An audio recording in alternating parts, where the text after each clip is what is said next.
Uma universidade conectada com o seu tempo, com a ciência e com a formação humana.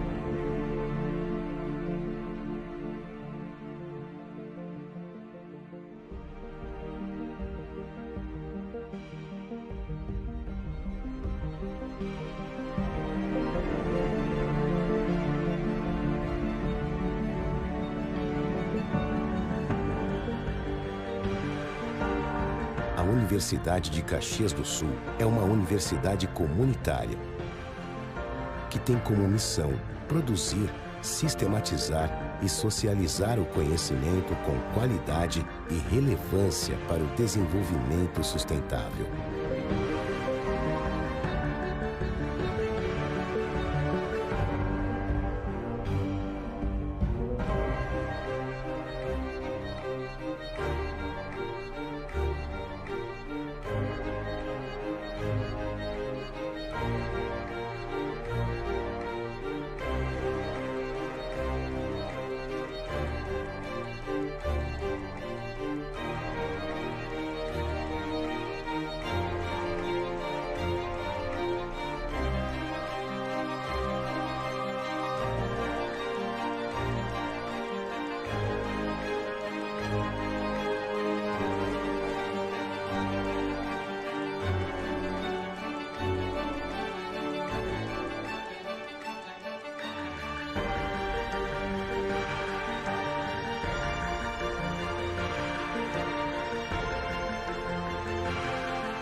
Conectada com você, sua vida e seus sonhos.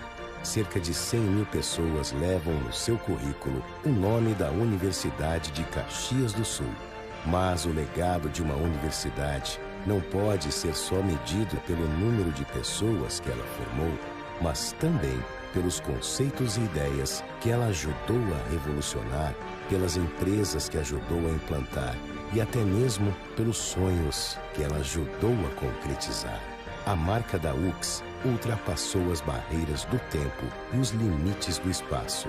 Ela está impressa em milhares de histórias e conquistas e segue sua trajetória de sucesso, preparando pessoas com capacidade para transformar o mundo, criar o novo e antecipar o futuro. Universidade de Caxias do Sul.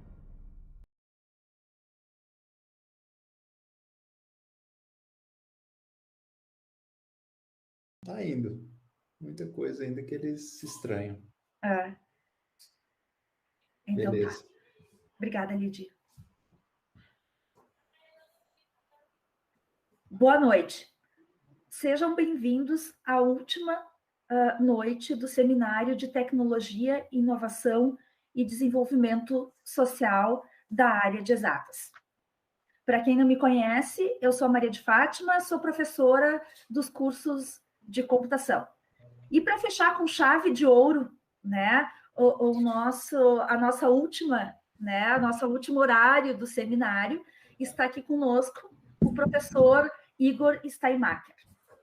O professor Igor, eu tive o prazer de conhecê-lo, né, num congresso da Sociedade Brasileira de Computação, e depois a gente, né, eu trabalhei um pouco com ele quando foi desenvolvido o currículo referência do curso de Análise e Desenvolvimento de Sistemas. Eu vou deixar que o professor Igor, né, conte a trajetória dele, certo? Mas eu vou dar um resuminho para vocês terem a noção, né, do que é, né, o que representa o professor Igor dentro da área de computação. Então, o professor Igor ele é graduado em Ciência da Computação pela Universidade Estadual de Maringá, ele é mestre em Ciência da Computação pela URGS, doutor em Ciência da Computação pelo Instituto de Matemática e Estatística da USP, ele é pós-doutor na Northern Arizona University, e ele faz parte, né, do quadro efetivo da Universidade Tecnológica Federal do Paraná, do Campo Mourão. Ele foi membro do Comitê de Programa de diversos eventos nacionais e internacionais na área de engenharia de software e sistemas colaborativos. Ele é membro do corpo editorial do Journal of Software. Ele tem mais de 100 artigos publicados em veículos com revisão por pares, e ele já recebeu vários prêmios internacionais por publicações científicas. Mas agora eu deixo vocês, então, com o nosso convidado. Mais uma vez, é um prazer ter o professor Igor aqui junto conosco, e ele vai contar um pouquinho mais, além de tratar, né, o assunto que ele foi convidado, que é explorando aspectos sociais e diversidade em projeto de software livre. Ele vai contar um pouquinho para a gente, então, da trajetória dele dentro da área da computação. Seja bem-vindo. Bom, obrigado, Maria de Fátima, obrigado pela introdução. E antes disso, obrigado pelo convite. É sempre um prazer aí estar falando com pessoas de diferentes lugares, diferentes universidades, compartilhando um pouquinho de conhecimento. Tudo isso que ela falou aí, não preciso levar em consideração, não, tá, pessoal? Eu sou uma pessoa igual a vocês, tá?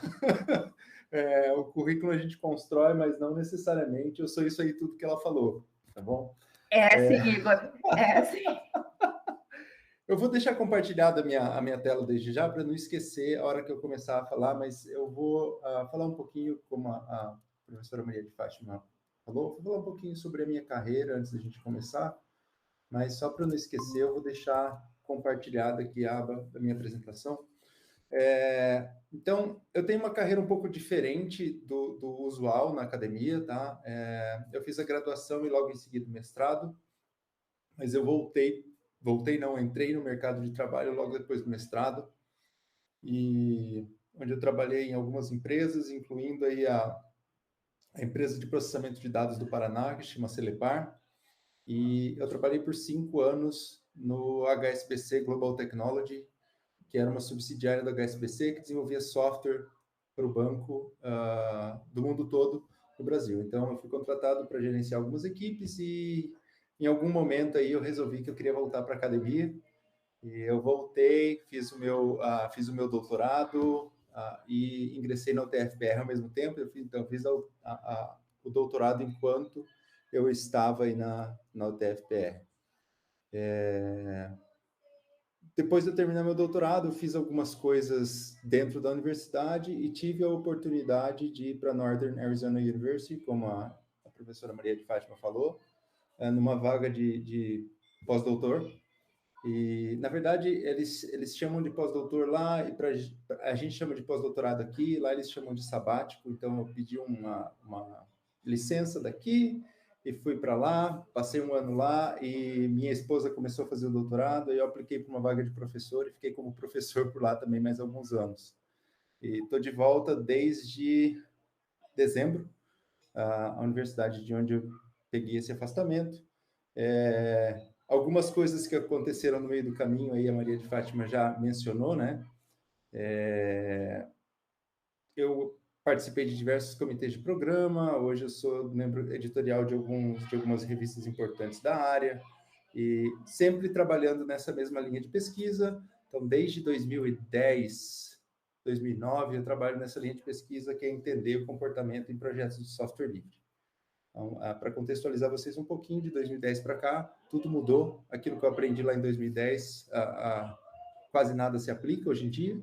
Hoje a gente tem um mundo totalmente diferente em projetos de software livre, e foi bem legal participar de pesquisas envolvendo todas essas mudanças, tá? Eu estou no interior do Paraná hoje, gosto muito de morar no interior. Uma das razões que eu voltei para cá foi para estar no Brasil e estar numa cidade pequena, então, apesar de eu ter pesquisas relevantes e colaborar com bastante gente dentro e fora do país, eu não tenho intenção de ir para lugares maiores, porque gosto muito da vida pacata de cidade pequena. Tá? Então, hoje, o convite foi para... Se vocês tiverem alguma pergunta aí no final ou durante a apresentação, acho que a Maria de Fátima vai estar mapeando isso aí, sobre carreira, ou sobre qualquer coisa, ou sobre a apresentação, vocês fiquem à vontade para me fazer, tá?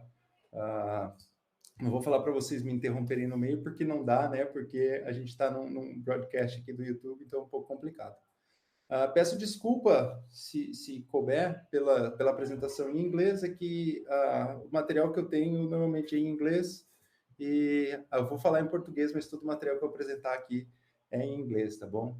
E o que eu trago para vocês é um resuminho do que eu tenho feito nos últimos anos, incluindo as pesquisas mais recentes que eu faço. Então, toda a minha carreira é em cima de aspectos sociais e comportamento em projetos de software livre. E mais recentemente eu tenho investido bastante recursos, tempo e alunos para trabalhar com esse lado de diversidade. Tá? Então, eu vou começar falando um pouquinho de onde vem toda essa história, falar um pouquinho do que eu já fiz, de onde tudo se baseia e para onde eu estou indo e o que eu tenho feito. Tá?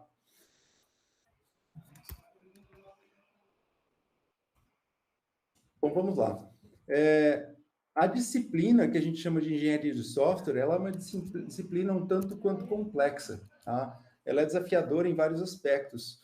Um dos aspectos que a gente conhece é que é uma disciplina que muda sempre. Ela não é uma disciplina que fica parada, né?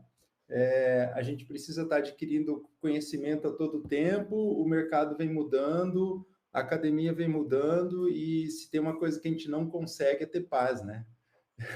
Então, sempre tem um framework diferente, sempre tem um processo novo aparecendo, sempre tem um novo pipeline de alguma coisa brotando, e a gente tem que entender tudo isso, e a gente está em constante aprendizado. Se vocês estão aprendendo bastante coisa agora, preparem-se, que vocês, se já não entraram, estão entrando numa área que vocês não vão parar nunca mais. Tá? O que vocês estão aprendendo hoje, muito possivelmente, vai servir de base para daqui a 10 anos, mas muitas coisas que vocês estão aprendendo não vão mais nem existir num tempo de 10 anos. É tanta coisa acontecendo que é muito difícil você ficar constantemente atualizado. E isso se deve à maturidade da nossa área. Nossa área ela não é muito madura, então a engenharia de software é uma ciência bem nova, e a gente não tem ainda um leque de teorias apropriadas para mapear tudo que a gente faz. Então, a gente tem, sim, teorias básicas da computação, mas a engenharia de software ela ainda está evoluindo ao passo de que a gente não conseguiu consolidar muitas teorias. Um dos problemas que a gente enfrenta é que problemas, né, no bom sentido, diria, é que a engenharia de software ela é uma ciência ou uma disciplina que ela é interdisciplinar, transdisciplinar, que não basta você ter conhecimentos só técnicos, você tem que ter outras habilidades se você quiser crescer, se você quiser saber tudo sobre ela. Para ser bem simplista, eu diria que minimamente você tem que ter, para você crescer e ser uma pessoa com grande know-how na área, você tem que saber minimamente alguma coisa de psicologia, alguma coisa de ciências sociais, alguma coisa de gestão, além, óbvio, da computação aí, do desenvolvimento de software. O que eu trago aqui para vocês hoje é um lado que é o lado ciências sociais, o lado psicologia, são os aspectos comportamentais. É óbvio que eu não vou entrar em detalhes para o lado comportamental, eu vou falar muito mais de coisas do nosso dia a dia, do que eu entrar em teorias e ciências que não sejam muito do nosso alcance, tá?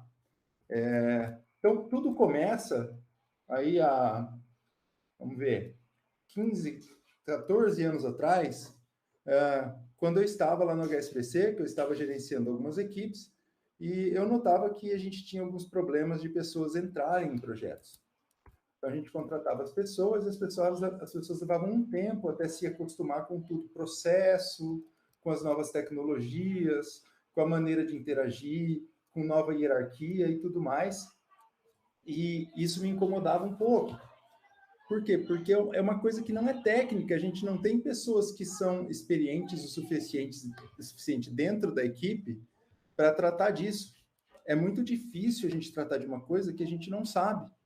Então, eu contava com o apoio de pessoas do RH, contava com o apoio de pessoas de outras áreas, mas ainda assim, era um pouco complicado e eu passei a aprender isso aí e entender toda a natureza não técnica da computação. Depois de um tempo que eu resolvi voltar para a academia, isso continuava cutucando a minha cabeça aqui. Eu falei, bom, a gente precisa entender como é que isso acontece num contexto mais geral. Eu conheço a empresa que eu trabalhava num contexto geral. Eu tentei entender algumas coisas de outras empresas, mas quando a gente está na academia é muito complicado a gente conseguir ter acesso a empresas. Aí eu conheci um professor da USP que falou assim, não, vamos olhar como é que acontece em projetos abertos, aí que a gente tem minimamente acesso aos dados dos repositórios. E aí começou a minha jornada na pesquisa com software livre. Então, tudo começou lá em volta de 2010, tá? O meu lado pesquisa da força aí, que eu quis entender como é que acontecia esse negócio das pessoas entrarem em projeto de software livre. Porque, no fim das contas, é um projeto de software, com algumas complicações a mais e algumas facilidades a mais. É um projeto de software livre, o código está lá, é uma comunidade, teoricamente, de portas abertas, mas que não necessariamente vai ser fácil. É livre, mas não é fácil, porque você tem que entender todo um contexto, você tem que entender um processo, você tem que entender os projetos. É muita coisa e as comunidades, elas esperam que você aprenda, que você chegue pronto. Não é igual você entrar numa empresa e aí começa a primeira diferença. Numa empresa você chega, os caras vão te receber com um pacote de treinamentos, minimamente. E vão falar assim, ó, cola ali no fulano, que ele é o cara que vai te ajudar. Se você não souber de alguma coisa, pergunta para aquele outro. Se quiser saber alguma coisa sobre benefício, você vai no RH. Se quiser saber alguma coisa sobre o framework que a gente usa, vai ali naquele cara, que ele é o cara que desenvolveu. Aqui não. Aqui, às vezes, você tem acesso às pessoas, mas não é trivial você conseguir resposta, não é trivial você conseguir um comprometimento das pessoas. Porque se for pensar lá, que hoje a gente tem um mundo diferente, como eu falei, mas há 12 anos atrás, 11 anos atrás, as comunidades eram muito mais baseadas em voluntários, muito mais baseadas em hobbyistas, que podiam escolher gastar as 2 horas que eles estavam investindo por dia, em trabalhos do projeto mesmo, ou gastar as horas deles mentorando alguém, tá? E aí a gente começou a cavar isso aí, e eu comecei a achar que haviam muitos problemas relacionados. E esses problemas não eram só técnicos, não eram só sociais. Deixa eu olhar aqui, tem uma gama de projetos aqui, ó, de problemas. Tecnologia, processo, padrões, ferramentas, framework, não tem documentação. Cara, é coisa que não acaba mais, o cara tem que aprender para tentar contribuir para um projeto de software livre, tá? Não é trivial. E além dessas coisas, tem o lado social. Por quê? Cada projeto tem o seu padrão social, tem a sua maneira de socializar, tem a sua maneira de se comunicar, tem os seus processos de socialização e de interação. Isso não é simples. Porque depende das pessoas do projeto serem seres sociáveis, né? E da pessoa que está chegando ser um ser social, tá? Então, a gente tem, por exemplo, se for olhar o mundo Mozilla Firefox, que todo mundo deve conhecer. O Mozilla Firefox, até hoje, eu contei isso aqui, acho que semana passada, eu atualizei esses números, tem mais de 8.000 pessoas que já submeteram alguma coisa de código para o projeto.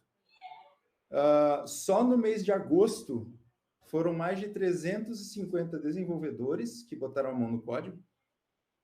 Nos últimos 12 meses, 1.100. Tem mais de 10.000 tarefas abertas lá no issue tracker deles, no gerenciador de tarefas. E tem canais de comunicação aí, IRC, lista de e-mail, Discourse, fórum, o issue tracker em si. Então, cara, como é que você se mete num negócio desse? Como é que eu vou saber por onde eu vou falar com as pessoas? Com quem que eu tenho que falar?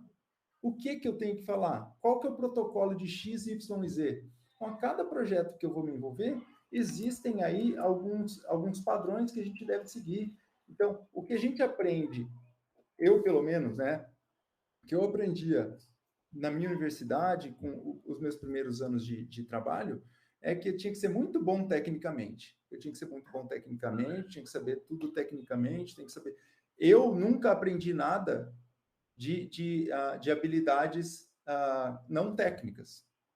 Eu aprendi na raça, aprendi no soco, né? Entrando ali e tomando tapa na cara. Porque você precisa dessas habilidades porque você está num ambiente social.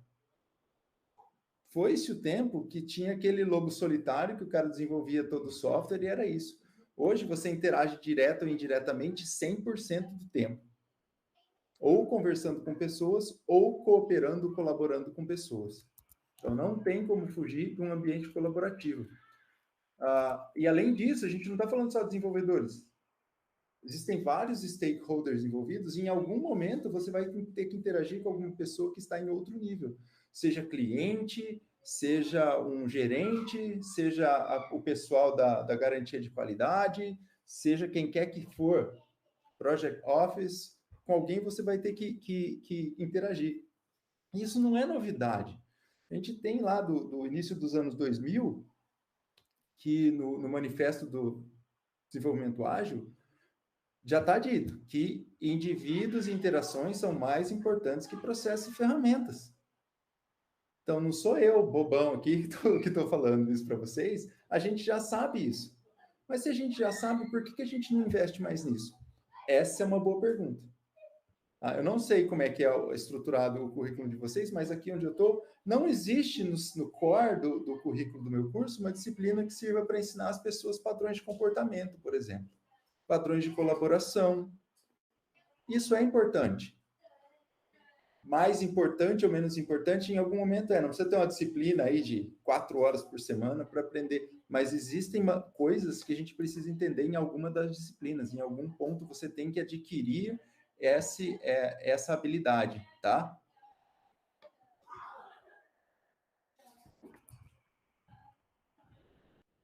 Então, a gente tem hoje não só o conhecimento que a gente sabe que tem que ter, mas a gente tem o conhecimento consolidado em diversos lugares. Onde temos livros que falam sobre habilidades sociais, as empresas investem mais e mais nisso. Algumas empresas elas têm um departamento que tem psicólogos e cientistas sociais que estão ali, empresas que eu estou falando de desenvolvimento de software, tá? Que estão ali justamente para complementar esse treinamento que a gente tem, ou esse treinamento que a gente não tem, né? Então, aqui eu falei num nível macro, porque eu estou falando de software livre, mas eu sempre acho importante dizer que tudo que se pratica em software livre hoje se pratica na indústria. E vice-versa, tudo que se pratica na indústria hoje se pratica em software livre. Então, não é uma coisa assim, ele está falando só de software livre. Não, é uma coisa importante para todo e qualquer ambiente que a gente está falando de desenvolvimento de software. E por que eu falo de software livre, então, e falo que importa para todo mundo? Porque quando a gente fala de desenvolvimento de software, o que eu escuto é esforço colaborativo para desenvolver software. E isso representa software livre e representa qualquer outro time de desenvolvimento de software. Não existe software sem colaboração. Isso eu falo sem medo de errar. Não existe software sem colaboração. Um mínimo de colaboração vai existir a cada etapa do seu desenvolvimento de software, tá? Então, a gente vê projetos grandes e projetos que, grande parte voluntários, tá? A gente falou do Mozilla, aqui tem números do Mozilla Firefox de novo, como alguns projetos aí que a gente tem no mundo novo, né? O grande novo mundo do software livre, que é o OpenStack, que, na verdade, ele é composto por um consórcio de empresas. É um grande projeto de software livre de infraestrutura para voz sobre IP, para infraestrutura telefônica e de comunicações, que conta com 12 ou quase 13 milhões de linhas de código hoje, 39 linguagens de programação, 11 mil contribuidores, e é um projeto muito recente, tá? Para que serve esse projeto? Esse projeto aí muda o mundo, tá? Esse projeto aí, ele é infraestrutura de diversas companhias telefônicas, diversas companhias de soluções de telefonia e de voz sobre IP. Ericsson, Verizon, T-Mobile, China Telecom. Então, são empresas aí que eu nem sei o tamanho que usam isso aí, não só usam, investem. Investem como? Botam dinheiro lá, não botam pessoas, tá? Esse projeto OpenStack, ele é desenvolvido por empresas interessadas na infraestrutura. Mais do que isso, software livre é importante porque ele mapeia desenvolvimento de software, mas ele também é infraestrutura. Então, esse survey, ele existe todo ano, cada ano tem um foco diferente. Eu gosto desse de 2017, que ele mostra que em 2017, 60% das organizações que responderam a esse questionário disseram que o uso de software livre na empresa deles aumentou. Tá? E que empresas... Então, não só o mundo precisa, se hoje falar assim, ninguém mais pode usar software livre hoje, eu duvido que alguma coisa funcione no mundo. Até a sua televisão deve parar de funcionar, seu telefone, tudo para de funcionar, tá? E as empresas estão cada vez mais investindo em uso e contribuições para projetos de software livre. Então, é mainstream, tá? É uma coisa que veio para ficar, tá comendo todo mundo. Microsoft é altamente envolvida, vocês devem, óbvio, comprou o GitHub, não por essa razão, mas por outras razões também. Mas hoje faz parte do Linux Foundation, tem uma cadeira na Fundação Linux. Google e Apple, mesma coisa, com tendências de cada vez abrir mais, interagir mais. Por quê? Porque é tendência, porque a gente está lá, porque tem gente, porque você consegue se aproximar da sua comunidade, você consegue se aproximar de quem está usando e de quem está desenvolvendo para você. Então, aqui, dois exemplos básicos aqui, né? O Apple Swift, que abriu o código aí de uma hora para outra. Por quê? Porque os projetos precisam de gente sempre, então tem sempre gente entrando. São projetos reais, com pessoas reais, com problemas reais, com código real. Então, vocês que estão na universidade, então eu trago essa informação aqui porque vocês não têm mais como dizer que, eu não consigo achar onde aprender isso, alguém que usa está lá. Está lá, é coisa que você usa, que você pode ver como funciona, é um projeto que você pode contribuir e você pode estar altamente visível. Tá? Existem vários e vários casos de pessoas que são contratadas justamente porque se envolvem em projetos de software livre, principalmente dessas grandes empresas. Um dos objetivos das pessoas, das grandes empresas, é conseguir enxergar talentos. Então, obviamente, se você contribui para projetos de grande porte e você é uma pessoa que começa a se destacar na comunidade, os olhos da empresa começam a se abrir para você. Tá? Então, além disso, já há algum tempo, né, empresas têm usado o GitHub como portfólio, como resumê. Então, é muito normal você ir para empresas de médio e grande porte e as pessoas quererem saber qual que é o seu handle do GitHub, para eles darem uma olhada no que você tem feito. Vamos para o core agora, né, que é porque eu vim falar, que é a gente entender mais o lado social, então, o que eu tenho feito com relação ao lado social. Então, aqui eu vou falar do meu trabalho, especificamente. O que eu tenho pesquisado com relação a tudo isso aí que eu falei. O meu foco, desde 2010, é esse aqui. Como apoiar pessoas que querem entrar em projetos de software livre, tá? Então, eu vou falar de diversidade mais para frente e a gente vai entender um pouquinho da relação dessas duas coisas. E como objetivo, eu tinha entender como os novatos entravam nesses projetos, para eu poder construir e avaliar ferramentas que ajudam a entrada dessas pessoas serem mais fáceis. Ser mais fácil. E sempre que eu falo de pesquisa, eu falo de um ciclo infinito aqui de entendimento, construção e avaliação, que é o que eu tenho feito aí desde sempre e continuo fazendo. Outra coisa que vocês vão observar bastante é a quantidade de colaborações que eu tenho. Então, eu tenho isso para mim, que a minha pesquisa sobre inclusão, colaboração, eu tento ser inclusivo e colaborar, eu tento me incluir e colaborar bastante. Então, tanto conheci a professora Maria de Fátima e uma dessas aventuras aí, num evento, frequento muito evento e busco sempre conhecer novas pessoas, porque a gente consegue evoluir não só a rede de contatos, mas evoluir conhecimento quando a gente faz isso. Então, essa minha pesquisa, ela começou, é uma pesquisa grande, que a gente chegou num modelo de barreiras aqui, primeiramente, e eu queria entender como é que era esse negócio. Eu queria entender quais eram os problemas que as pessoas enfrentavam. Então, a gente olhou várias frentes, a gente olhou a literatura, eu conversei com bastante novato, eu conversei com bastante pessoas de projeto de software livre, para eu conseguir ter uma visão consolidada do que estava acontecendo e quais eram os problemas. Então, lá nos idos de 2012, 2013, a gente chegou em um modelo composto de 50 e tantas barreiras, classificadas nessas categorias aqui. Não é a intenção que vocês entendam, vocês consigam ler o que está no modelo ali do lado. Eu trouxe ele aqui para vocês verem a quantidade de coisas que podem prejudicar a entrada de uma pessoa em um projeto, que pode tornar a vida de uma pessoa difícil quando elas estão entrando em um projeto de software livre. E a gente vê aqui claramente, nessas 5 categorias que eu tenho aqui nesse modelo resumido, que a gente tem coisas técnicas, a gente tem coisas de processo e a gente tem coisas relacionadas ao lado social, de questões interpessoais e intrapessoais. Então, do meu comportamento, dos meus skills, do meu background e também do comportamento do projeto, do relacionamento com o projeto. Então, não é simples. Não é simples. Quando a gente fala assim, eu quero resolver os problemas de entrada de pessoas no projeto, você não vai conseguir da noite para o dia. Porque existem coisas que você precisa de conhecimento de áreas que nem nossas são e que você precisa mudar a vida das pessoas.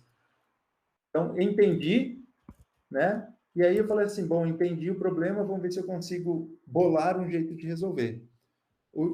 Bolar um jeito de resolver foi, eu tenho essas categorias de barreiras, vamos ver se a gente agregar o que os projetos já têm, se a gente mostrar para as pessoas claramente, se você tiver problema de comunicação, é isso aqui que você tem que fazer. Se você tiver problema com relação a coisas técnicas, é aqui que você tem que olhar. Se você tiver problema com relação à documentação, é aqui que você olha. E a gente simplesmente fez um esquema que a gente trabalhou com a área de engenharia de conhecimento, né? Para a gente reestruturar como as pessoas enxergam conhecimento em projetos de software livre. A gente agregou essas coisas, montou um fluxo baseado no conhecimento que a gente adquiriu durante toda essa pesquisa e criou essa arcabouço, tá? É para ser uma ferramenta, mas não é uma prova de conceito de que se a gente agregar as estratégias e processos que um projeto tem de forma a sanar diretamente os problemas que as pessoas encontram, você melhora a vida das pessoas. Bom, a gente bolou, então, esse protótipo, né, esse arcabouço, e a gente fez uma avaliação com 65 pessoas que eram novas, projeto software livre, dividido em 2 iterações. A gente colocou essas pessoas para tentarem contribuir para 6 projetos diferentes, então cada pessoa para um projeto, né, não cada pessoa para 6, mas a gente distribuiu essas 65 pessoas em 6 projetos diferentes. Um grupo de pessoas não sabiam da existência dessa ferramenta e o outro grupo de pessoas tinha acesso à ferramenta, tá? Lembrando que a ferramenta não tinha nada além do que as pessoas pudessem encontrar nos projetos como eles estavam. A única diferença é que as coisas estavam organizadas na ferramenta, tá? Então, um grupo de controle estava lá no modo tradicional e um grupo estava usando a ferramenta Flosscode. A gente queria entender como que os novatos usavam esse portal, qual que era o impacto do uso do portal na autoeficácia das pessoas, eles se sentirem que eles sabem ou não, né? E como as pessoas percebiam a usabilidade, a facilidade de uso e a possibilidade de uso no futuro desse portal, tá? Então, aí a gente conduziu esse mega estudo aí, foram 7, 8 meses de estudo, tá? E a gente entendeu que, apesar da gente não conseguir ajudar em todos os pontos, a gente descobriu que meramente organizando as coisas, a gente ajudou as pessoas a entender melhor o fluxo, não se sentir perdida e saber exatamente o que eles tinham que fazer em seguida.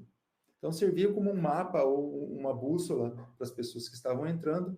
A gente pôde ver que pessoas que tinham acesso à ferramenta, elas não tinham, a gente fez diários, as pessoas escreviam diários toda vez que eles iam fazer alguma coisa, eles escreviam diários, e a gente percebeu que essas pessoas não se perdiam, eles não tinham reclamação, assim, e agora que eu baixei o código, o que eu tenho que fazer? Porque a resposta estava sempre relacionada ao fluxo que ela tinha que seguir. Enquanto as outras pessoas tinham que procurar, agora eu vou procurar tal coisa. E eram casos das pessoas voltando no Google, procurando coisas no Google, para voltar para a página do projeto e encontrar informação ali de novo, tá? Então, ela melhorou a experiência dos novatos com relação à entrada nos projetos. A gente mediu, então, a self-efficacy das pessoas, a eficiência percebida, né? Eu mesmo reportando. Isso é uma medida da psicologia que mostra o quanto você acha que sabe fazer alguma coisa. Então, se eu der uma tarefa para vocês aí, ó, eu quero que vocês desenvolvam um aplicativo X e vou fazer umas perguntas para vocês, falar assim, você acha que você vai ter facilidade em desenvolver a interface? Você acha que você vai ter facilidade em desenvolver o back-end? Você vai me dar uma medida do quanto você espera que você seja eficaz para fazer aquilo. Então, a gente fez isso com essas pessoas, algumas coisas que a gente sabia que eram críticas, então, entendimento de código, trabalhar com inglês, porque a gente trabalhou com pessoas brasileiras, né? Se eles iam entender o processo de contribuição, se eles iam saber configurar a aplicação, achar o código que eles tinham que alterar. E, apesar da gente não ter diferenças gritantes no antes, se a gente olha a diferença antes e depois, a gente vê que as pessoas que tiveram acesso à ferramenta, elas mais frequentemente aumentaram o nível de autoeficácia, tá? 2/3 das pessoas que utilizaram a ferramenta subiram o score de self. A gente precisa fazer uma coisa além disso, de olhar só os números, quem aumentou e quem diminuiu. Então, a gente fez uma análise estatística e a gente descobriu que a eficácia total das que não usaram o portal, ela decresceu significantemente. E a dos que usaram o portal, a gente não conseguiu concluir nada, mas ela não decresceu, tá? E aí, com relação ao uso do portal, todo mundo achou fácil de usar, todo mundo achou tranquilo, essa é a resposta que a gente esperava. Então, a gente viu pouca reclamação aqui com relação à facilidade de uso e utilidade do portal. Algumas pessoas que elas eram mais experientes, elas acharam que elas não precisavam do portal porque elas já sabiam lidar com código, já tinham alguns anos de empresa, por exemplo, nunca tinham contribuído para software livre, mas já sabiam do pipeline de desenvolvimento, já usavam Git, já usavam coisas do gênero, então elas não tiveram muito problema em contribuir, independente do uso da ferramenta, tá? Então, tudo começou aí. Então, a gente começou a analisar as interações sociais a partir dos novatos. E aí, a gente achou que foi divertido, né? Então, a gente viu que aquilo era bom e resolveu continuar fazendo. Aí, a gente começou a tentar entender outros perfis interessantes que a gente começou a observar. Por exemplo, a gente tem 2 pesquisas bem bacanas que a gente olha uma coisa que a gente chama de contribuintes casuais. Então, pessoas em projetos de software livre há algum tempo, as pessoas esperavam que elas entrassem num projeto e ficassem ali contribuindo por algum tempo. Com o advento do GitHub e o boom lá em 2011, 2012, um fenômeno começou a crescer assim impressionantemente, né? Inventando uma palavra bem bonita, que é esse fenômeno dos contribuintes casuais, que as pessoas chamam de drive-by contributors, que são as pessoas que contribuem uma vez para um projeto e boa. Vão lá, escrevem um pedaço de código, contribuem e desaparece. Depois do GitHub crescer, isso aí virou a coisa mais comum do mundo. A gente descobriu que em uma das pesquisas que a gente fez mais recentes, que acho que foi em 2019, que mais de 65% das pessoas que contribuíram para os 300 projetos que a gente analisou eram esse tipo de contribuidor. Que ia lá, fazia uma contribuição e tchau. Mais interessante que isso ainda, a gente analisou que tipo de contribuição essas pessoas faziam e não era trivial. Apesar de ter algumas pessoas que faziam coisas triviais de corrigir uma coisinha, só alterar um nome de variável, a gente achou otimização de código, a gente achou inclusão de pacotes de testes gigantescos, a gente achou a correção de bugs críticos, a gente achou alteração de drivers que não estavam funcionando. Então, são correções, são contribuições de muito valor. E as pessoas não voltavam. E a gente foi tentar entender o que era, e a gente volta a entender motivações de pessoas para contribuir, que a principal motivação, em alguns outros estudos a gente olhou isso, a principal motivação para pessoas contribuírem para projetos de software livre é porque elas precisam daquilo ali. E a segunda coisa é porque, já que eu uso, eu acho que eu tenho a obrigação moral de devolver alguma coisa para o projeto. E essas duas coisas apareceram assim violentamente, a gente analisando essas pessoas que contribuíam uma vez. Então, pessoas que usam profissionalmente alguma coisa, uma biblioteca, um aplicativo, que tem um problema que está interrompendo ou está atrapalhando a vida deles, que se eles fossem abrir um relato de bug no projeto, talvez demorasse alguns dias, semanas para ser resolvidos, o que eles fazem? Resolvem para resolver a vida deles e entregam aquilo ali. As pessoas em software livre chamam isso de scratch their own itch, que é coçar a própria ferida. Então, eu tenho uma ferida, eu mesmo vou lá e resolvo o meu problema. E muita gente faz isso. E não volta mais no projeto, porque resolveu minha vida, tá tudo bem. E as pessoas que têm a dívida moral também falam assim, eu uso isso aqui há muito tempo, eu acho que eu vou entrar lá e vou corrigir esses dois problemas para eu me sentir bem comigo mesmo. E muitas pessoas fizeram isso. A gente aprendeu que isso é muito comum em projetos de linguagens que estão mais na moda. Então, frameworks JavaScript, recentemente, têm recebido muitas dessas contribuições. E um fato interessante é que em 2018, logo após a gente publicar 2017, logo após a gente publicar esse primeiro artigo aqui sobre contribuidores casuais, o projeto Node.js publicou um blog post falando que eles admiravam muito que o projeto deles tinha muito mais contribuições desses contribuidores casuais do que de contribuidores regulares. Os contribuidores regulares ajudavam a manter o projeto, mas que as coisas interessantes vinham de pessoas de fora. Então, você tem um projeto de software livre disponível, que tem muita gente que usa, é uma máquina de inovação. Porque se tem bastante gente que usa, as pessoas vão tendo ideias e elas conseguem retribuir aquilo, e seu projeto tem chances de virar uma coisa monstruosa se você for aberto o suficiente para essas pessoas. Tá? Outra coisa que a gente olhou, que eu não sei se vocês... Então, eu tentei trazer algumas coxas de retalhos de coisas que podem ser interessantes para vocês. A gente olhou alguns projetos de estágio, projetos de estágio de verão, tá? Não sei se vocês já ouviram falar no Google Summer of Code. Então, o Google Summer of Code é um projeto do Google em que eles pagam bolsa para alunos desenvolverem alguma coisa para projetos de software livre. Não deles, para projetos de software livre.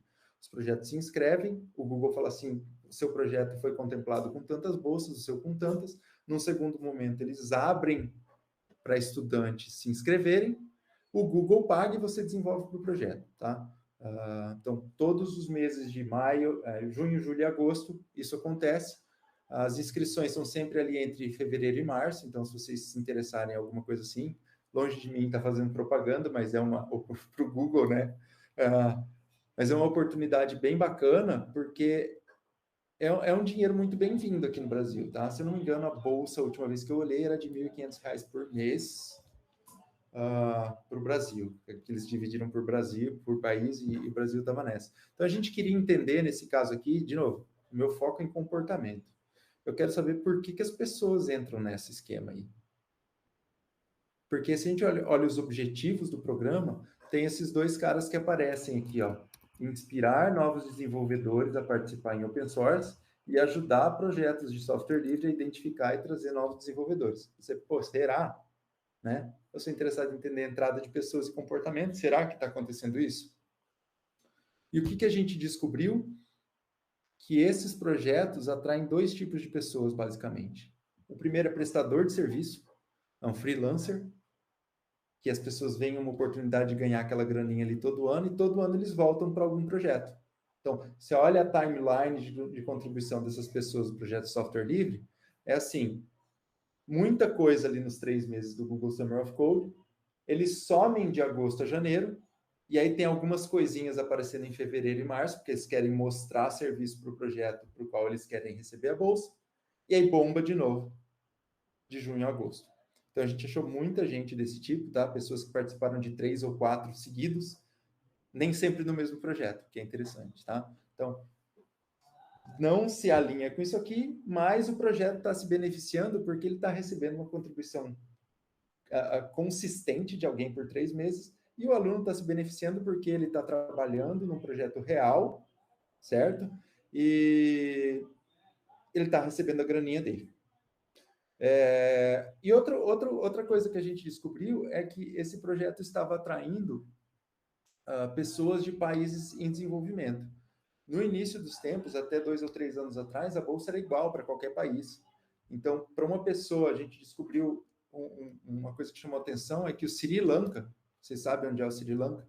Se vocês não sabem, é hora de procurar, tá? Sri Lanka. Por 2 anos, foi o país que teve mais gente participando. E estava sempre ali entre os top 5 de uns 4 ou 5 anos. Era uma maneira das pessoas conseguirem dinheiro para manter a família o ano todo, pagando a universidade.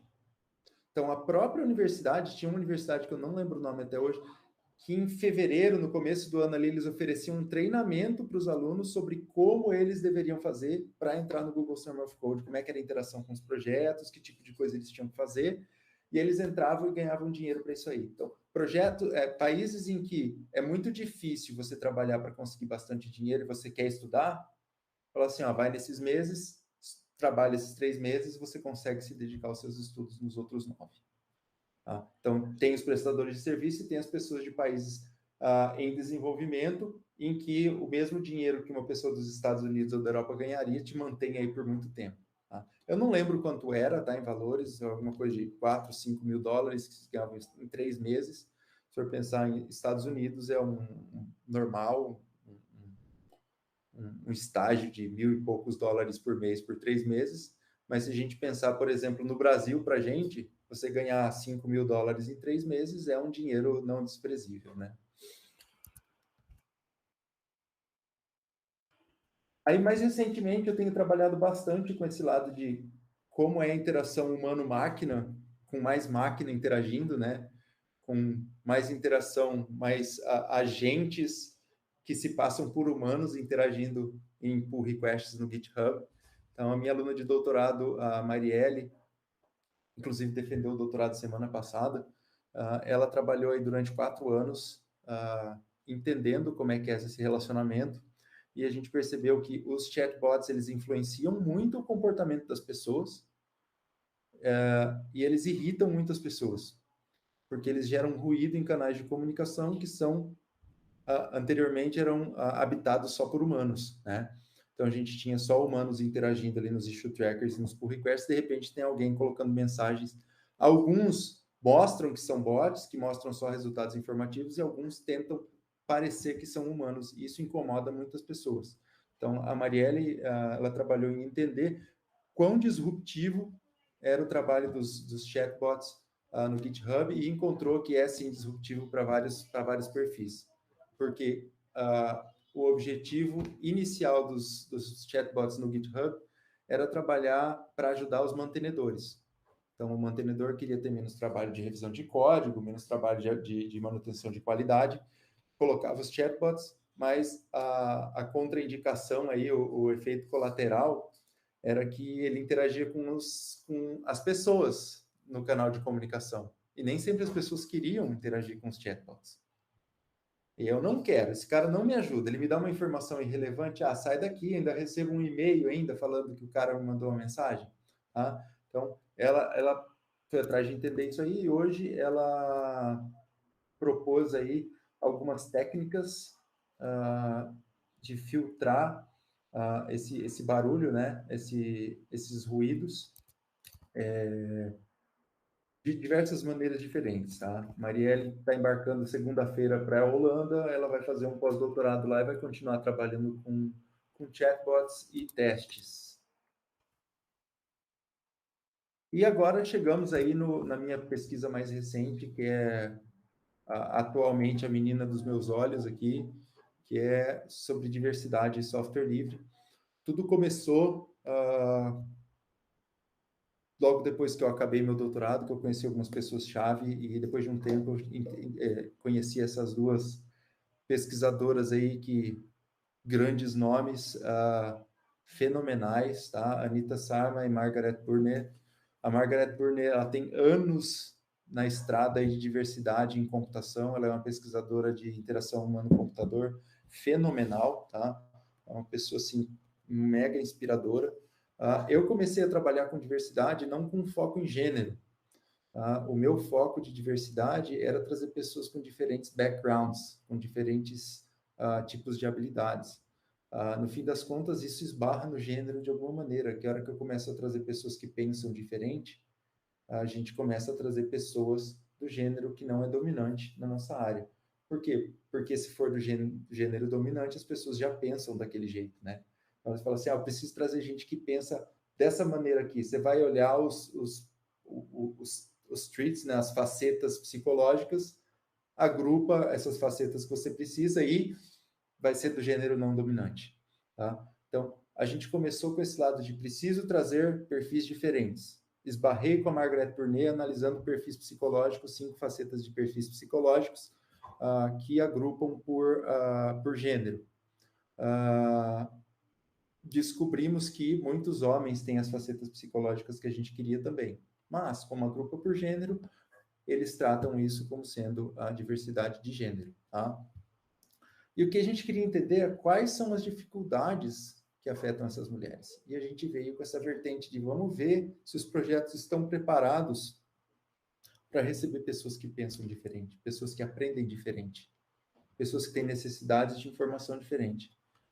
Então, a gente olhou essas 5 facetas que distinguem fortemente homens de mulheres no mundo geral, no uso de tecnologia da informação, que são motivação para interagir com tecnologia da informação.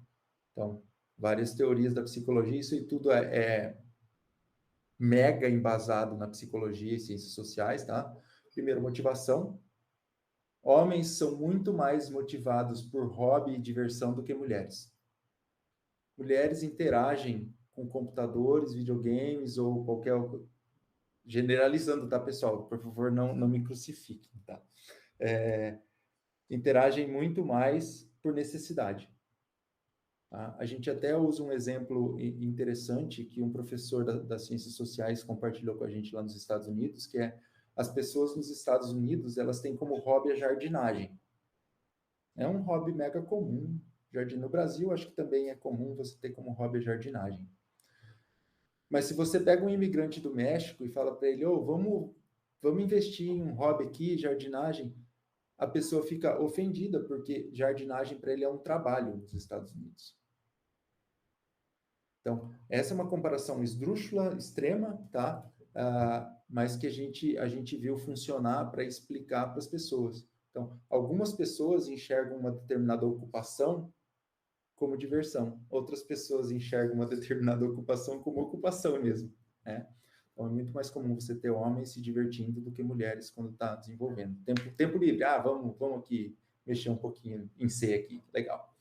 E a gente conseguiu evidenciar isso em vários momentos, até eu voltando nos relatos que eu tinha lá do começo do meu doutorado, dos estudantes tentando entrar, a gente conseguia ver isso bem claramente, tá?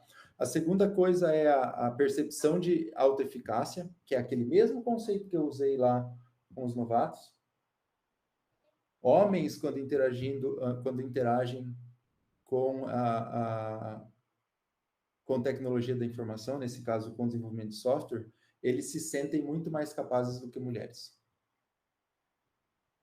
A mulher já vem com todo esse histórico cultural, né, de ser desprezada, né, e de não ter capacidade de fazer as coisas, que isso já vem embarcado nela. Então, a mulher ela já se sente menos capaz de entrada, tá? A terceira faceta, de novo, não sou eu que estou falando isso, tá? São estudos da psicologia. A terceira faceta, ela está relacionada à aversão a risco. Mulheres são muito mais avessas a riscos do que homens. Beleza? A quarta faceta que a gente observa é como as pessoas processam a informação. Então, tem pessoas que são mais compreensivas, que são precisam de mais informações para tomar decisões, as mulheres em geral. Então, tem pessoas que são mais passo a passo, que pegam um pedacinho de informação, consome aquilo, faz o que dá para fazer com aquilo antes de ir para a próxima. Tá? Então, mulheres tendem a ser mais comprehensive, tendem a querer entender o todo antes de tomar uma decisão. E a última faceta é o explorador ou tinkerer, né? O homem, ele é muito mais fuçador do que a mulher. Então, ele tem muito mais esse negócio de, como é que faz isso aqui? Pera aí que eu vou tentar aqui. Você já deve ter falado, pera aí que estragou aqui esse rádio. Pera aí que eu vou abrir e vou ver o que é, né? Então, o homem tem muito mais esse perfil quando se trata de interação com o computador do que a mulher, tá? Então, essas duas me apresentaram isso aí, eu fiquei maravilhado e a gente começou a trabalhar junto, e até hoje a gente trabalha junto. A gente, daí, elas interessadas no meu trabalho, eu interessados no trabalho dela, a gente juntou os dois e a gente percebeu que as ferramentas que os projetos de software livre usam atualmente, elas são desenvolvidas majoritariamente por homens, obviamente, né? Porque historicamente, a gente tem muitos homens desenvolvendo software. Então, elas não oferecem suporte, não oferecem apoio para que mulheres que tenham esse perfil mais específico, mais extremo, consigam fazer as mesmas coisas. As pessoas que são avessas a risco, as pessoas que têm, que têm esse lado de baixa alta eficácia, elas têm problemas ao interagir com algumas interfaces. Essa semana mesmo eu participei de um evento do GitHub, um workshop interno deles, e apresentei algumas coisas, e eles sabem disso aí, tá? Então, tem muita coisa que fala assim, não, isso aqui a gente imagina que a pessoa já tenha que ter o conhecimento, então a pessoa não vai clicar nesse botão se ela não souber o que é mesmo. Então, as coisas não são desenvolvidas para esses dois tipos de pessoa, tá? Margaret tem vários trabalhos aí com a IBM e a Microsoft, que eles estão usando esse framework dela, que chama GenderMag, para analisar como as coisas estão adaptadas para pessoas com diferentes facetas psicológicas. Então, esse aqui é o GenderMag, tá? Esse aqui é basicamente um resumão sobre essa ferramenta metodológica que eles usam. Está sendo bastante usada, como eu falei, na indústria já nos Estados Unidos, tá? Elas têm dado bastante workshop e consultoria com grandes empresas e universidades que estão adaptando as ferramentas baseado nisso aqui. E é aquilo lá que eu falei, são as 5 facetas cognitivas, que eles olham e mostram assim, ó, esse pedaço aqui tá bom para esse tipo de pessoa, mas não para esse, tem que ajustar dessa maneira aqui, tá? É uma técnica de walkthrough cognitivo, que você personifica uma pessoa que tem as facetas que você quer e você avalia com os olhos daquela pessoa. O interessante é que as pessoas que fazem essa avaliação são as pessoas que desenham o sistema. Então, você pega o designer do sistema e fala assim, ó, imagina que você é essa pessoa. Aí, 20 minutos para você olhar quem você é. Tenta fazer tal coisa, toma essa ação aqui. Você acha que essa pessoa faria isso que você está falando?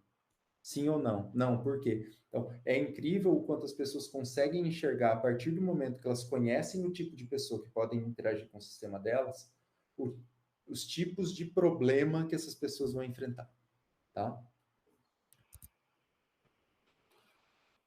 E aí eu tenho uma aluna de doutorado, queridíssima, Bianca Trinkenheit, está comigo desde 2018, que entrou nessa barca aí de analisar diversidade e entrou nessa de não quero só gênero, tá? E, de novo, a gente entrou nessa não quero só gênero e, no fim das contas, a gente caiu no gênero depois de 2 anos pesquisando, porque, ao final, a gente descobre que, de alguma maneira, a gente tem que incluir pessoas de outro gênero. Coisas interessantes que ela descobriu, então, se a gente for olhar essa parte aqui da pesquisa dela, não tem nada a ver com gênero. A gente pegou aí 20 e tantas pessoas de sucesso em software livre, a gente foi para um evento desses grandes de software livre, Conferência Mundial de Software Livre, que é uma conferência da indústria de software livre, patrocinada pela O'Reilly, entrevistou 20 e tantos dos palestrantes convidados. Então, não tem como dizer que as pessoas não são de sucesso. O maior evento de software livre do mundo, os caras foram convidados para palestrar, bom, entrevistamos aí 20 desses caras. E a gente queria saber, na verdade, qual que foi o caminho deles até eles chegarem ali no sucesso. E a gente descobriu que o caminho dessas pessoas era mega diferente, que eles tinham passado por diferentes papéis, por diferentes atividades, eles tinham desempenhado diferentes funções. E a maioria delas, atuais, do que eles faziam hoje, não tinham nada a ver com código.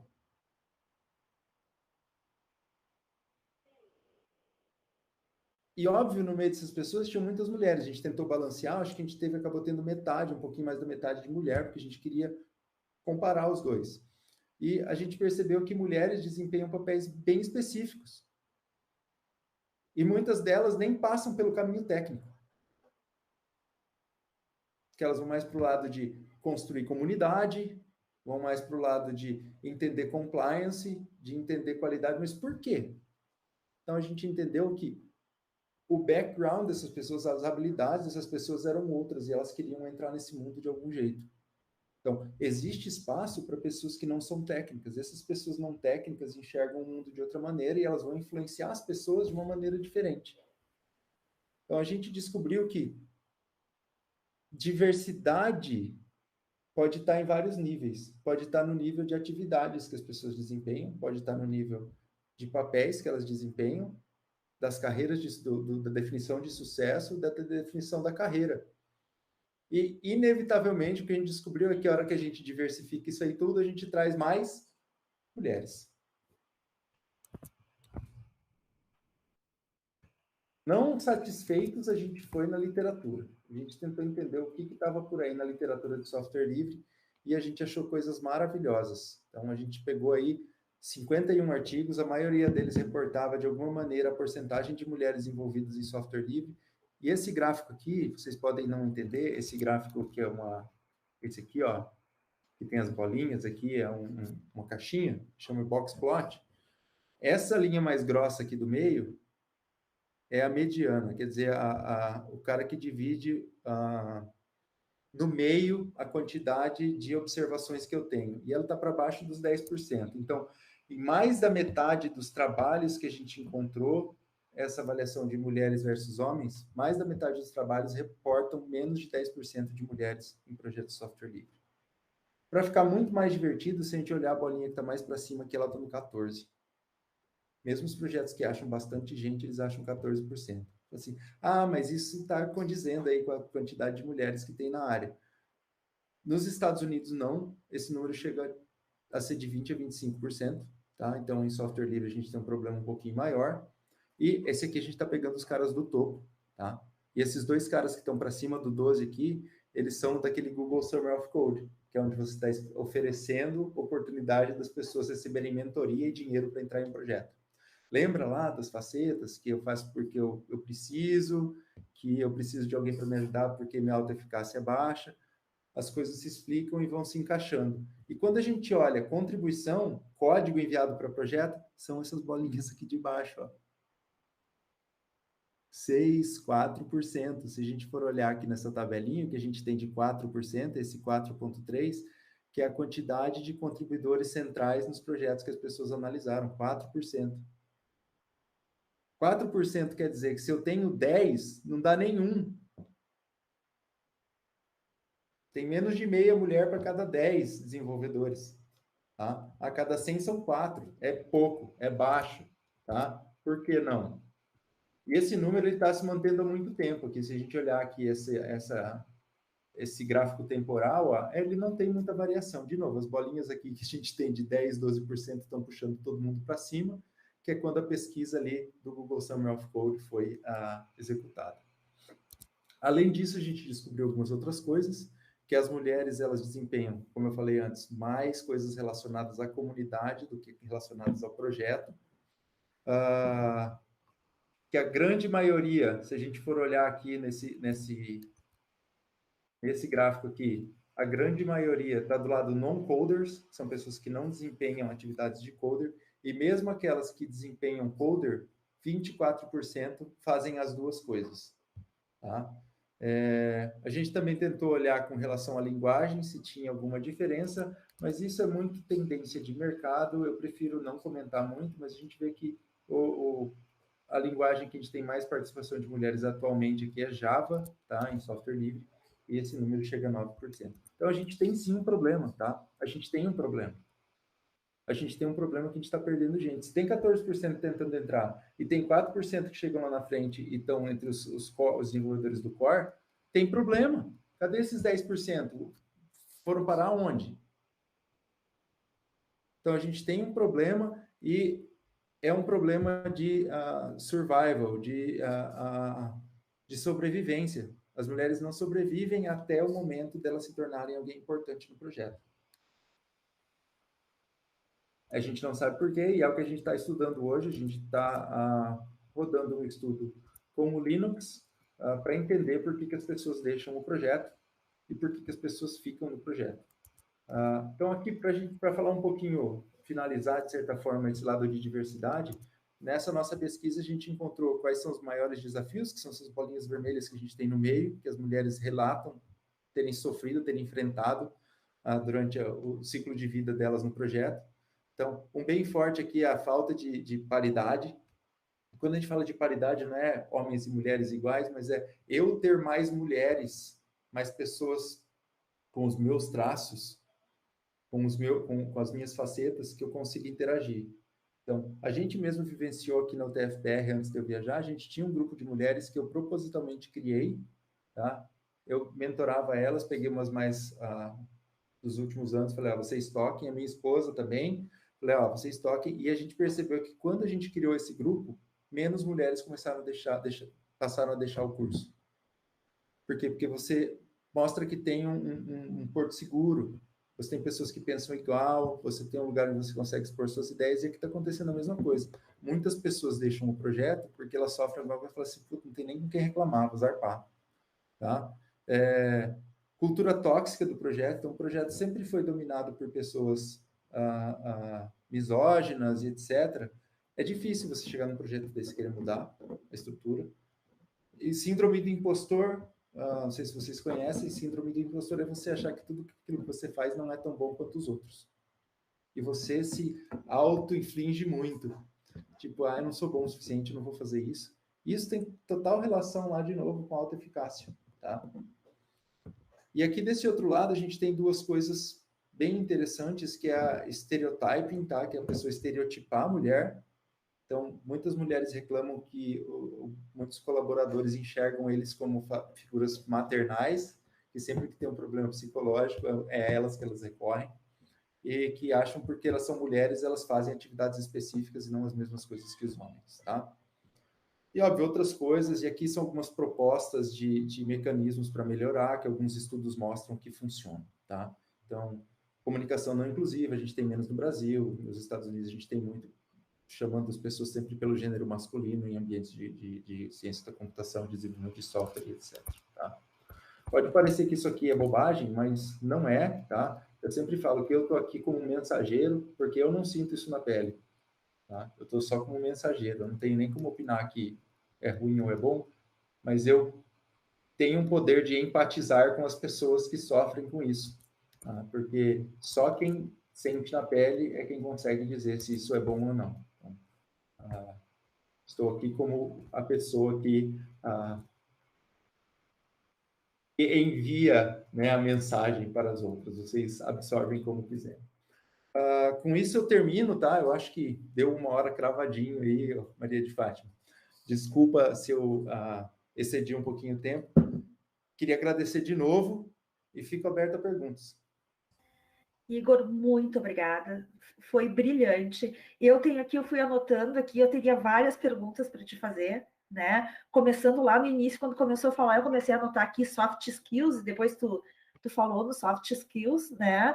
A questão que eu falo também em sala de aula para os meus alunos, né? A importância dos estudantes participarem desde a graduação dos projetos de software livre, e como isso pode dar essa visibilidade, essa participação deles pode dar visibilidade, né, e impulsionar a carreira deles, né? É uma coisa que eu comento bastante isso com eles, E eu gostei quando tu usaste o termo máquina de inovação, né? Eu até anotei esse termo, e essa tua pesquisa aí da diversidade de gênero interessantíssima, né? Então, diante disso, eu poderia fazer diversas perguntas para ti, tá? Mas eu vou ler as perguntas que estão aqui no chat para ti. Só um comentário que tu foi falando, eu fui me lembrando, não sei se isso aparece na pesquisa de vocês, né, nesse tempo. Eu até tenho uma colega aqui também que fez uma pergunta para ti. Quando eu e ela entramos, que é a professora Helena, na universidade, tinha muito mais mulheres, era mais ou menos metade a metade, né, nas turmas de computação. E hoje, pelo menos aqui na nossa realidade, a gente vê que as turmas de computação, o número de meninas tem diminuído. E na nossa época era parelha, né? Como eu disse, era metade a metade. Né? Eu não sei se isso aponta alguma coisa, ou por que isso tem diminuído cada vez mais dentro dessa pesquisa de vocês. A gente não... Isso é uma coisa que sempre me inculca, porque eu tenho pessoas na minha família, né, que fizeram, se graduaram aí nos anos 90 e falaram que a turma deles também era sempre ali metade, se não um pouco mais de mulher. E eu não sei o que aconteceu, eu não sei se o mercado mudou, se as oportunidades mudaram. Isso aí a gente não busca olhar na nossa pesquisa, mas é uma questão mega interessante, né? Por que essa tendência mudou tão rápido? É rápido demais, né, Maria de Fátima? É rápido demais. Quando eu entrei na faculdade, em 97, tinha de 40, acho que tinham 4 mulheres. E eu entrei já na faculdade há mais tempo que tu, né? Eu entrei em 87, 88, então, e era metade a metade. Dos anos 90 era metade, mudou metade muito rápido. Metade. Exatamente. Não sei. Bom, mas vamos às perguntas aqui do pessoal que está... O Emerson Isolan está perguntando, acho bem preocupante, na verdade é um comentário, né? Acho bem preocupante as questões de gênero e classe em relação a machine learning. O quanto isso pode influenciar em relação ao aprendizado de máquina? Essa é uma área de pesquisa aí que está bombando, né? Esse lado de viés da aprendizagem de máquina, principalmente com relação a reconhecimento facial. Não é uma área que eu estudo, tá? Mas é uma área que eu sou curioso. Inclusive, vai ter uma palestra mega interessante sobre isso semana que vem, ó, fazer um comentário que eu lembrei, vai ter um evento que chama WCO, Workshop de Colaboração Online, é grátis, e vai ter uma pessoa falando sobre isso explicitamente, ela chama Nina da Hora, ela é uma ativista, ela faz graduação, ela é do membro consultivo do TikTok, ela é uma pessoa mega ligada nessas coisas, e a área que ela pesquisa, que ela é interessada, é essa aí, tá? Isso é preocupante, porque hoje a gente tem, as grandes bases de treinamento de imagens faciais, elas são, eles não gostam de chamar assim, mas eles chamam a gente de sul global, do norte global, né, que envolvem pessoas brancas com traços muito padrão, né? Então, quando a gente vai não só para pessoas de cor, pessoas pretas ou negras, e pessoas que são do sul da Ásia, o bicho pega grande. Isso preocupa muito, porque a partir do momento que a gente usa reconhecimento facial para coisas que são importantes na nossa vida, isso pode causar grandes transtornos, né? Mas, como eu falei, eu não sou especialista nisso, eu sou curioso, assim como qualquer outra pessoa. Mas eu acho que é um ponto aí que a gente tem que se preocupar sempre, de inteligência artificial tomando nossos lugares, mas essa inteligência não ser tão inteligente assim, né? A gente tem que se preocupar sempre. Ok. A minha colega, né, a professora Helena, ela coloca uma pergunta aqui para ti. Tens conhecimento sobre empresas de desenvolvimento no Brasil que se preocupam em considerar esses aspectos de diversidade no desenvolvimento de seus sistemas? Empresa, não conheço. Zero. O que eu conheço, pessoas que se preocupam com a diversidade de pessoas, e isso, de certa forma, vai afetar, né? Então, você ter um conjunto diverso de pessoas desenvolvendo, indiretamente, no longo prazo, você consegue consertar esses vieses. Porque, de novo, os vieses estão aí porque você tem pessoas que pensam igual desenvolvendo as coisas. Então, as pessoas não pensam que pessoas com diferentes facetas psicológicas vão usar aquilo que você faz. Então, é um jeito de você corrigir isso a longo prazo, né? Tem um grande exemplo aí da pessoa que colocou o espelhinho no tapa-sol, né? Com uma semana de emprego na empresa de carro. Não é um exemplo muito bom para mim, tá? Porque você tá com um problema, mas estereotipa, né? Que é um outro problema. Mas coisas simples que você tem uma pessoa que pensa diferente e podia falar, viu, mas esse botão desse jeito aí vai prejudicar pessoas assim. Então, isso é a longo prazo, mas não vejo ninguém usando nenhum framework que se preocupe em tentar analisar. As heurísticas que a gente tem de avaliação de interface, de avaliação de usabilidade, elas são genéricas, né? Elas não se preocupam com o tipo do usuário, se preocupam com o user experience como sendo uma coisa genérica. E o que o GenderMag tenta fazer é ser mais específico com relação às facetas psicológicas. Mas não conheço ninguém que faça isso no Brasil. Talvez seja uma oportunidade aí de aplicação na indústria. Ok. Tem uma outra pergunta aqui da Maria Carolina. Ela viu aqueles dados que tu apresentaste, né, sobre as tuas últimas pesquisas sobre diversidade, né? E daí ela pergunta sobre as mulheres. Por acaso tu sabes qual é o recorte desse cenário no Brasil? É bem parecido, tá? A gente tem algumas pesquisas dessas que são só do Brasil, tá?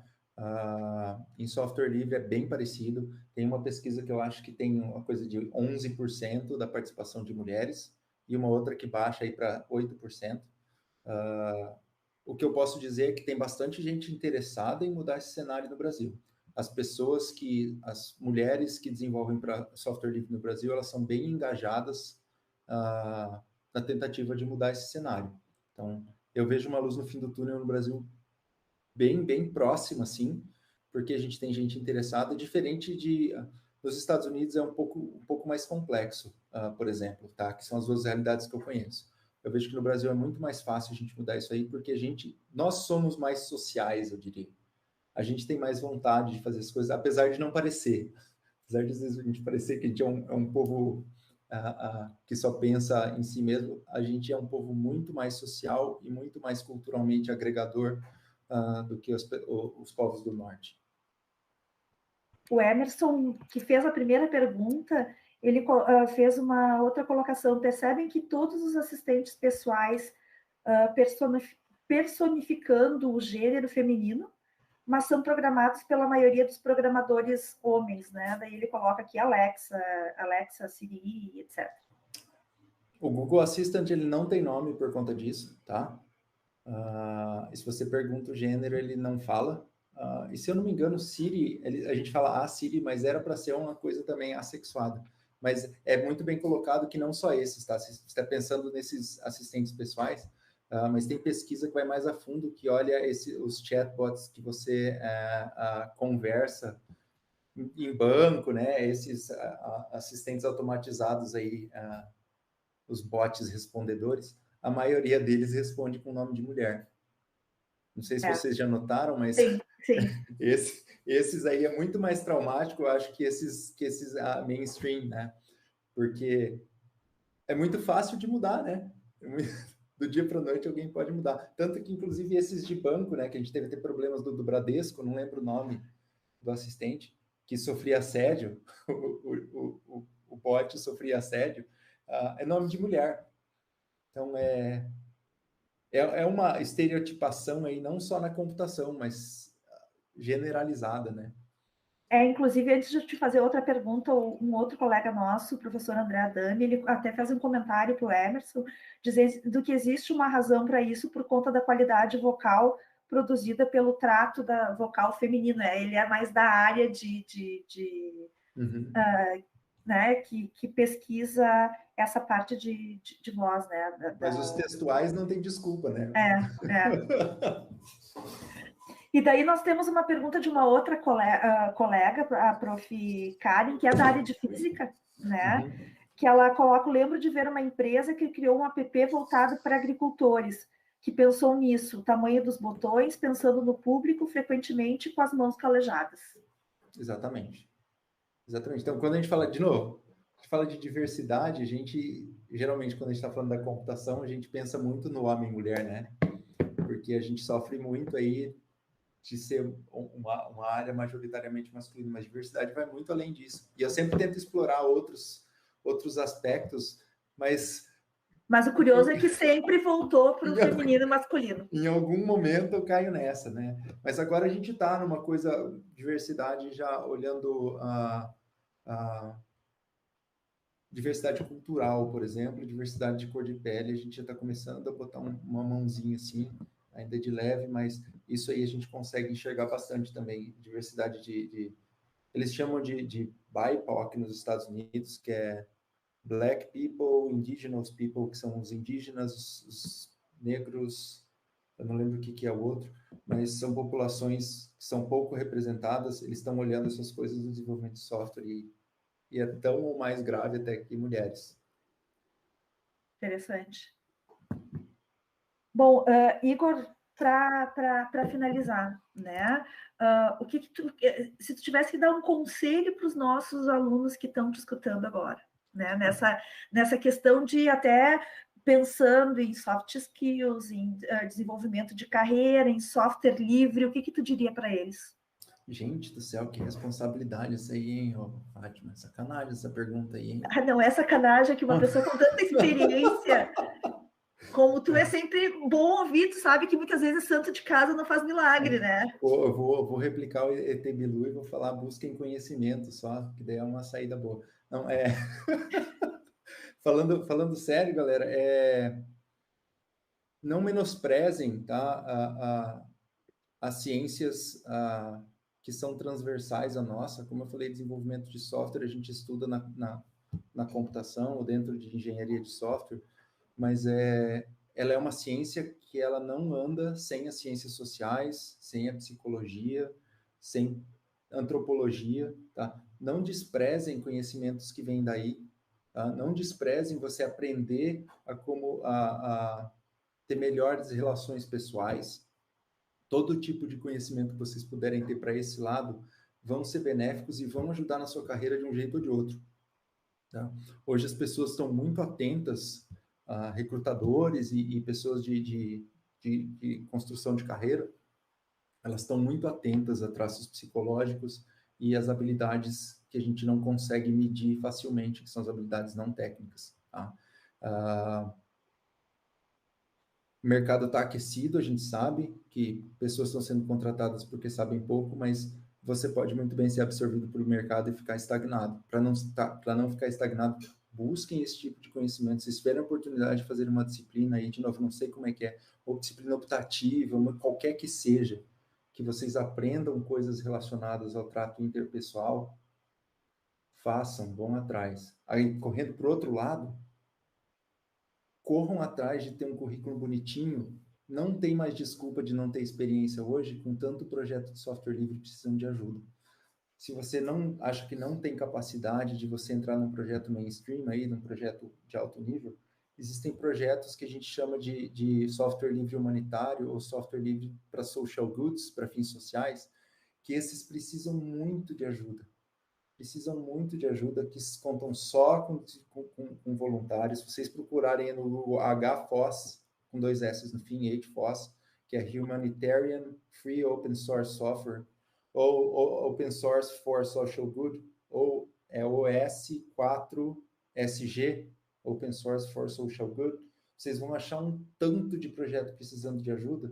Vocês conseguem construir um currículo tanto que vocês mostram que vocês contribuíram, que vocês desenvolveram um software que é utilizado no mundo real, quanto vocês mostram esse lado de serviços, que pelo menos fora do Brasil é valorizadíssimo, você mostrar como uma pessoa prestativa, como uma pessoa que se engaja em serviços fora daquilo que você da sua área de atuação aí, tá? Então, não tem desculpa para não ter um currículo hoje com experiência, tá, pessoal?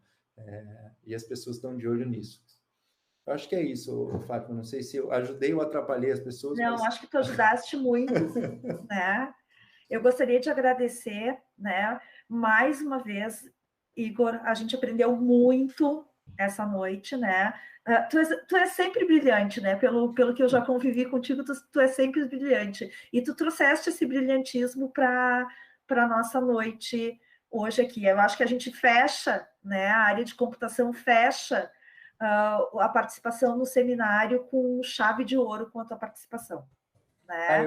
Eu, por alguma razão aqui, eu cometi uma gafe, eu tirei a última tela que eu tinha aqui, que tem os meus contatos.